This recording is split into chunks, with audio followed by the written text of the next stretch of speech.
So, raise your hand if you've done this project before, the Google Doodle Contest. Good. Okay, so at least half of you have done this before, which is awesome.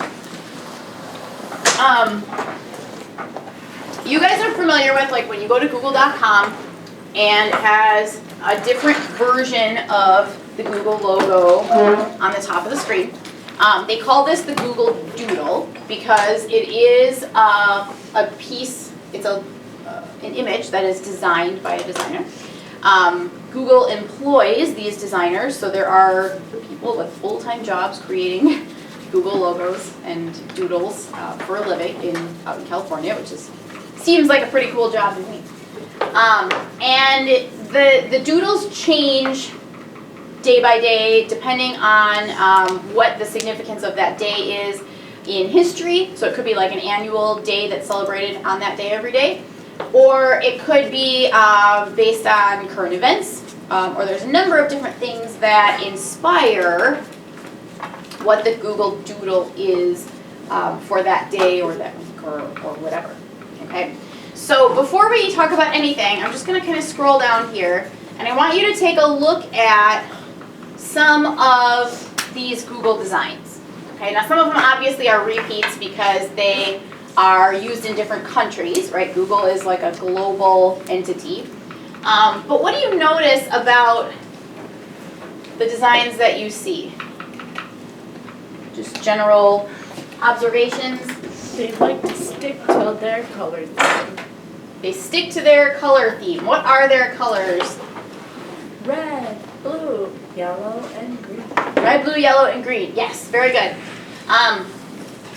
So their general logo, okay, and within the past, I think, couple of years maybe, they changed once, but the colors stayed the same, okay? So a lot of their designs, they do use those same colors. Why would they use the same colors? Branding. Branding. What is branding, Jada? Like their image, I guess. Yeah. Yeah. Okay. Can you think of some other brands that you are aware of? Nike. Adidas, Nike, Thunder Zone Apparel. Thunder Zone, Home Depot. Home Depot. Yes, absolutely. Different brands stand for different things, right? So, for example, Lamborghini, as a brand, conveys a different image, a different reputation than, say, Walmart, right? Okay, and it's funny because we get the distinction, right? There's a very big difference.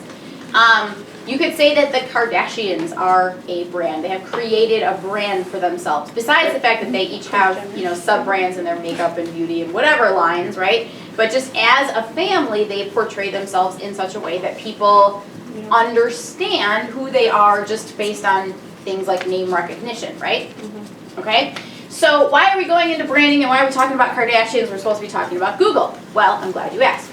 So the idea here is Google is running a contest, okay? And your assignment is to participate and to create an entry, design an entry for that contest. So why does it help you as a contest entrant to know the Google brand? To win, you gotta stick with the brand. You gotta present the brand in a good manner so they like it. Yeah. With the theme. Just to help stick with a theme, that makes a huge difference, right? What do you think they're going to look for in a winner? Creativity. Creativity's big.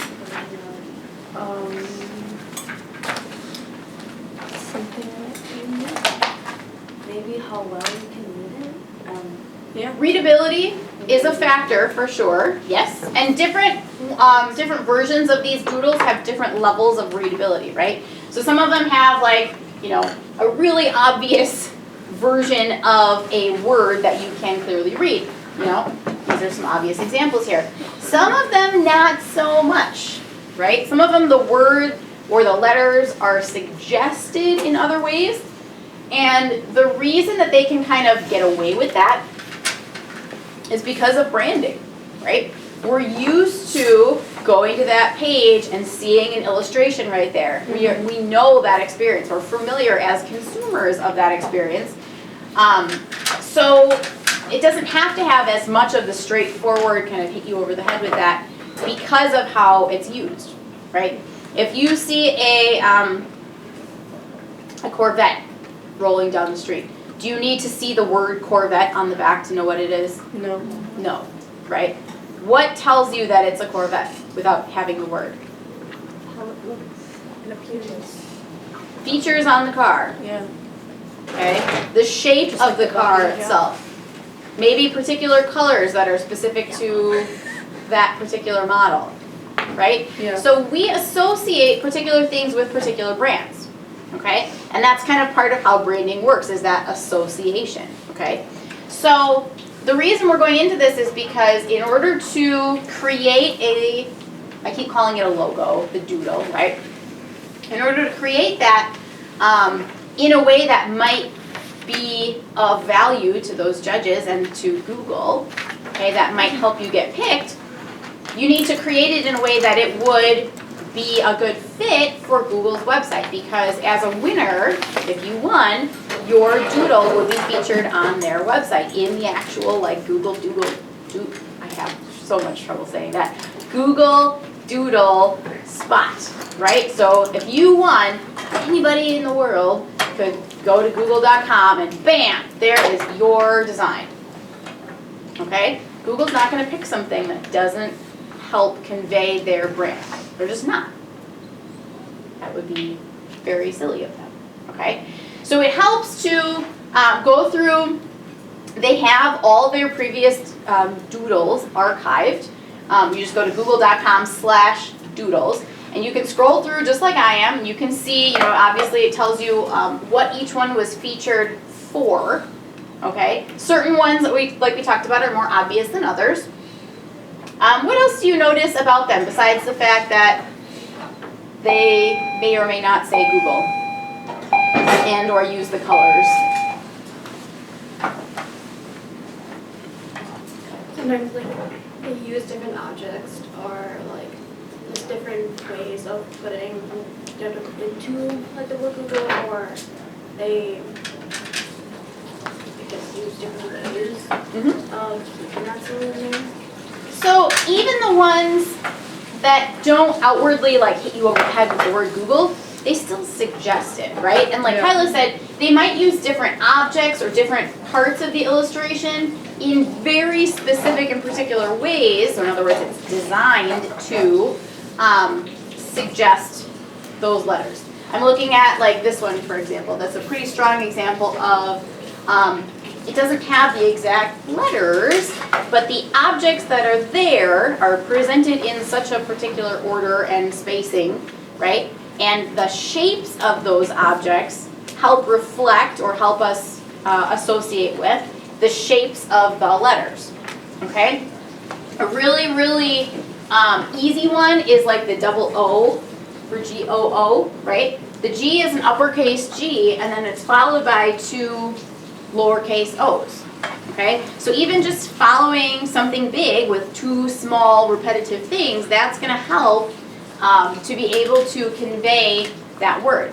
Do you guys remember the alphabet photography projects that Digital Media did? They were up in the hallway, okay? Something we talk about with alphabet photography is your whole word doesn't necessarily have to be the most readable thing in the world, as long as you're really strong with your readability in the first part of the word.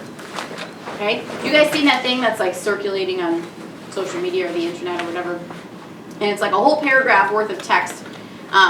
And the ends of the words or the middles of the words are all like mixed up, but you can read the paragraph just fine. Oh, yeah. Okay? So artists can really use that to your benefit and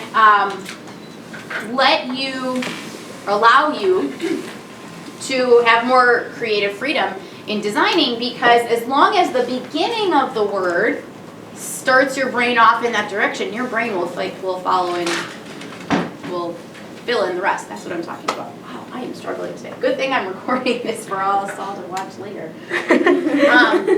So what other shapes of these letters are important in suggesting the word Google? We talked about the big uppercase G that's taller than the rest of the word, and then the two repetitive kind of O shapes. What else is recognizable? L. The L. You all went like this. Yep, I saw it. Oh. The lowercase g. Yep. Tell me about the lowercase g. This one's under. It's the It lowest part. swings under, yes. And there's a lot of logos, right, that are very, very linear. Okay, they're kind of horizontal. Think about where that design is going to occupy space on that home page. So that lowercase g is kind of a unique feature. It's the only letter of Google that swings down under that baseline of that text. Okay, so how did they do that in designs that are just horizontal? Well, in this case, this little cactus guy actually touches the bottom of that square. Okay, he's lower, or she, I don't know what it is. The little dude person is lower in the frame, right? Okay, so there's ways that that's suggested. Let's find some other ones.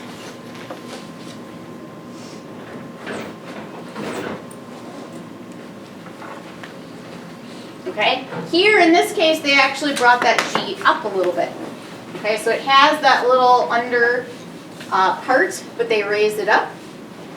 I think they did the same thing here.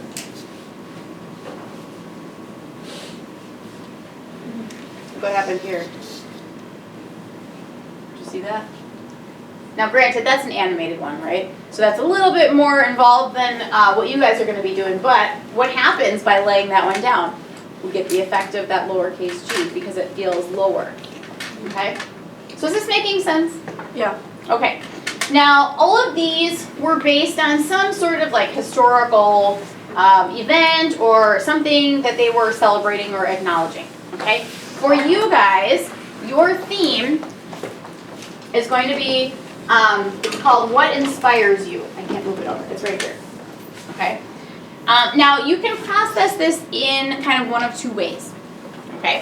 And I'm going to tell you what I think Google wants you to process it like. When I first say, like, what inspires you? What is your first thought? Like, what inspires your personality, maybe? Maybe your artwork? What inspires you to be the person you are? Okay, that's, I would say, most of our kind of like first impression of, if I just asked you that question, that's kind of how you would answer it. Google is kind of taking this on a little bit different twist. And if you've done previous Google Doodle contests in previous years, you're going to kind of notice a trend. Google wants you to think kind of globally. They want you to think in terms of how you can impact the world. Okay, and we've had similar themes like that in previous years. So the little discussion that like Google suggested that we have in order to kind of get you thinking on the right track here is they wanted us to think of what are things in the world that need work, or that need help, or that need action. Okay? And kind of going down that path, who are people that are working towards helping those things, or who are having and creating action to create momentum to move things forward? See how that's a little twist? Okay? Now, what's inspiring those people who are being active on global issues or on social issues or on various causes, or what is a need in the world? Okay, that could be anything. Who are people that are influencing that need or who are helping that need? And what inspires someone to want to do that? So there's different types of inspiration there. And I know I'm really having a hard time like explaining this, but does that make sense? Okay, so there's what inspires you on like a very personal level, what makes you get up in the morning, what makes you, pick what pair of socks you're gonna wear, what makes you draw whatever you're gonna wear in your sketchbook, or whatever you're gonna draw in your sketchbook, what makes you do what you do, right? You personally. But then there's also what would make you What would lead or inspire or drive you to do something globally? Okay? So as far as my project is concerned, you could answer that question either way. Okay? My take on the whole Google thing as far as the contest goes is they're kind of encouraging that you answer it on like a more global scale, because think of their audience, right? Who knows their brand? It's a very global audience. And they really like to empower young people, such as yourself, to be able to take those bold steps and to take those actions and to be thinking about how you as a creative individual, even though you're only in high school, can have an impact on bigger and more all-encompassing things. Okay? Does that make sense? All right. So for today, I want you to brainstorm that. Whichever way you're going to answer the question, I want you to brainstorm. What would be some potential things that inspire you? Are they things? Are they people? Are they situations? Are they environments, right? So, you know, when you walk into a space, we talked about this with our 2-point perspective, you feel a certain way, right? Is there a particular place in the world that inspires you? Is it a person? Is it an event in your life, something that happened that inspires you? Is it a group of people? Are you maybe affiliated or involved with a group that inspires you to do certain things? Is there a more global or more worldwide group or culture or affiliation that inspires you? Does that make sense? Okay. I want you to brainstorm all those things. For today, don't worry about images, okay? I just want you to focus on concepts for today. So that might mean you're making a list, maybe words, maybe you're doing a mind map if you want it to be more visual, where you start with a concept and then you kind of make branches off the sides. But today's going to be kind of more about the words, about the actual answer to the question. Okay? Then tomorrow, we'll start thinking about putting visuals to it. Okay? Does that make sense? Questions? Can you use words besides Google? I think so. But you should know that there is an entry form. And I don't have it out in front of me. I don't know what I did. Oh, yes, I do. There is an entry form, and when we submit these to Google, which we will, on the entry form, you're going to give your doodle, your drawing, a title, okay, 10 words max. And then you have a little space here. You're going to write an artist statement to tell a little bit more about what you drew and how it represents something that inspires you. So you don't have to put the words in the drawing itself.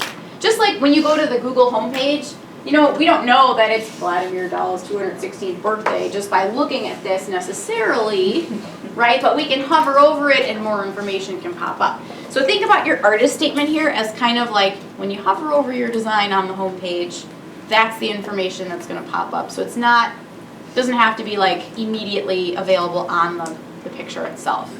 Does that make sense? Okay, but it doesn't necessarily mean that you can't use words if, and we'll talk about visuals.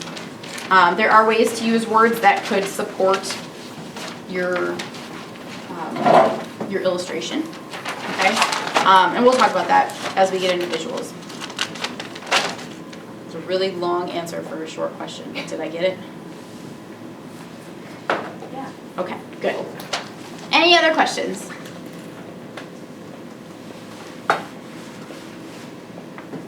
So I want you to kind of think big and bold right now. Don't limit yourself based on the practicality of it. I just want you to just brainstorm as many concepts as you can. Wherever your mind takes you, just write it down. And then tomorrow we'll reevaluate. Sound good? All right.